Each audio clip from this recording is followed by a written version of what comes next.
Welcome to Chapter 9, 9.1 Sequences. This is our first day dealing with sequences, so we're going to start right with the definition. So a sequence is simply a list of numbers, an order list of numbers. Okay, so if we're looking at something, we would look at this a sub n. This represents the term. Okay, so a sub n is the term, and n represents the index, the order. So it might be the second term. So n would be 2. Okay, so if this is a sequence, we could go ahead and figure out what each term is. Okay, so when the index is 1, we would plug 1 in for n, all right, and we would get our term. So this negative 1/3 is in position 1. All right, when we plug 2 in for n for our index, all right, we're plugging 2 into this guy, we're going to get 4/3. All right, and when we plug 3 in for n, all right, we're going to get negative 9/7. So we can figure out the terms, all right, and we can figure out their order. So it is a specific order and it's a list of numbers. Now, if we are graphing a sequence, it's simply going to be points, okay? So here is our first term, all right? Our first term is negative 1/3. Our second term is 4/5. Our third term is negative 7/9. And we can continue on. So you could see they're gonna alternate from positive to negative, etc. But we don't connect those points, all right? Okay, so then we have to talk about a recursive defined sequence. So this just means that the next term is based off of previous terms. Okay, so they play a role from one another. So a recursive sequence, for instance, might be defined as this, okay, where if we know A1, so the value of the first term is 3, then we could say the recursive sequence A sub k plus 1, where this k plus 1 represents the next term, is equal to k, which represents the previous term, over k plus 1, times a sub k. Again, that's the previous term. So if we're coming up with our values, how do we get this a sub n? Well, I'm just going to show you this over in the table here. So when n is 1, we were given that. So that's 3. When n is 2, all right, this is where we plug in. So k is our index, right? That's like our n. Okay, so we have 2, or sorry, that's our previous index.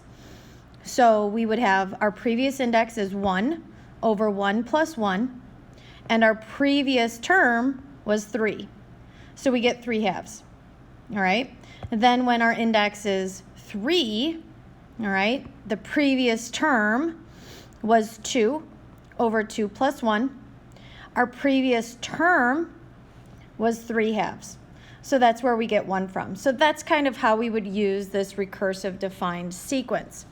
Now, the next thing we have to get into is talking about the limits of these sequences, all right? So the limit of the sequence, what we're trying to find is the limit as n goes to infinity.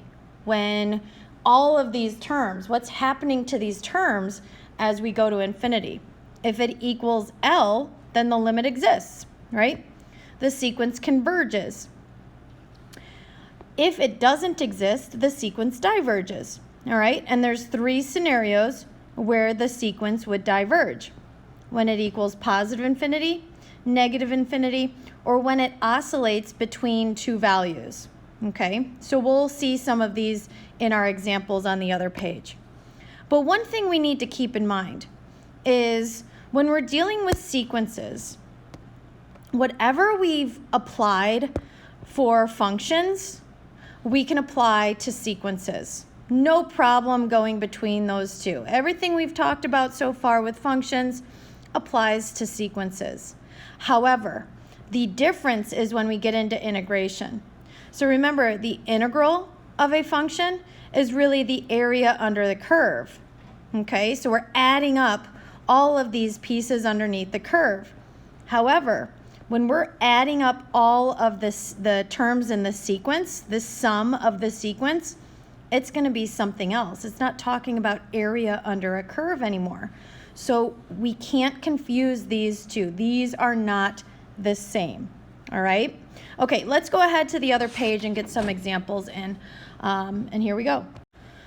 Really quickly, just to remind ourselves some properties of limits, and more so this is properties of limits of sequences.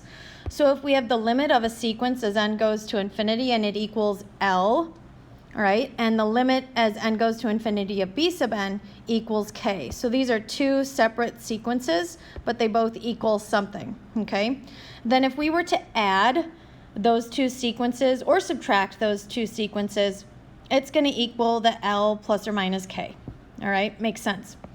If we have some constant and we're multiplying it by that sequence, well, our answer, it's going to be c times whatever our sequence converges to, okay? If we're multiplying those two sequences together, then the limit of those multiplications of that product is going to be the product of what they go to. If we're dividing, all right, then the limit as n goes to infinity of that quotient is going to be that L over k, so long as b sub n, that sequence isn't 0, and it doesn't converge to 0. Okay, so that's kind of two separate things there. Okay, so just a reminder of those properties. Now, some more reminders, because this is going to play a huge role in this chapter, is factorials. So we want to do a quick reminder of factorials. So if we have 16 factorial over 14 factorial, remember 16 factorial is 16 times 15 times 14 times 13 times 12, 11, 10, 9, all the way down to 1.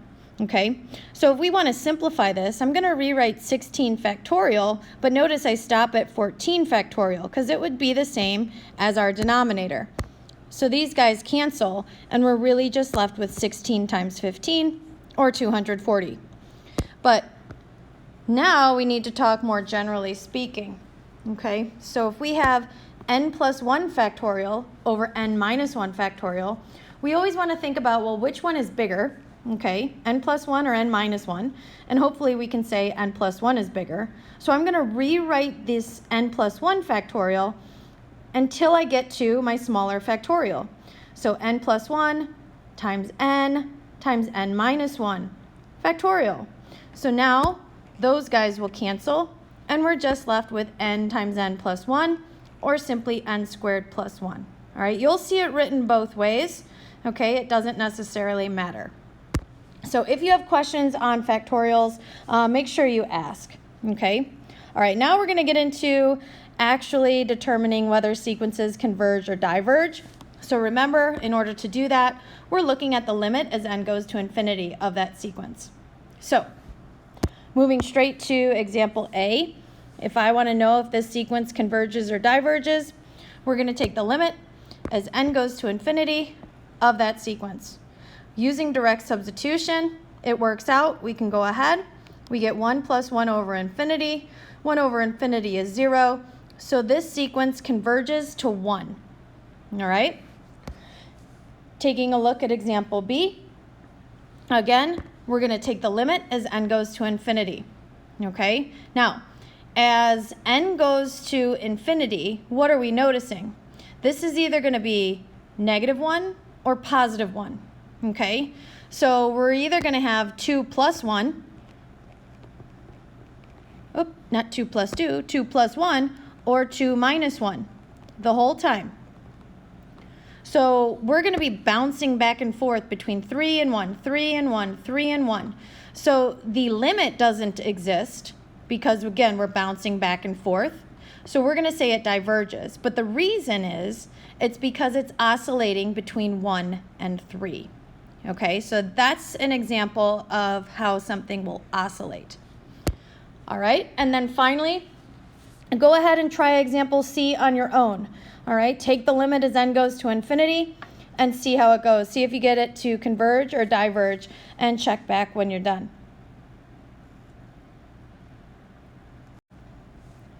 All right, what'd you get? Hopefully you recognize you needed to use L'Hopital's. So when you take the limit as n goes to infinity and you use direct substitution, we're at a case of infinity over infinity. So we have to use L'Hopital, lop it up, all right? So then we take the limit as n goes to infinity. The derivative of our numerator is 5. The derivative of our denominator, don't forget that chain rule, 2e to the 2n. Now when we use direct substitution, we get 5 over infinity, which just goes to 0. Therefore, this sequence converges. If you have questions on any of this, let me know.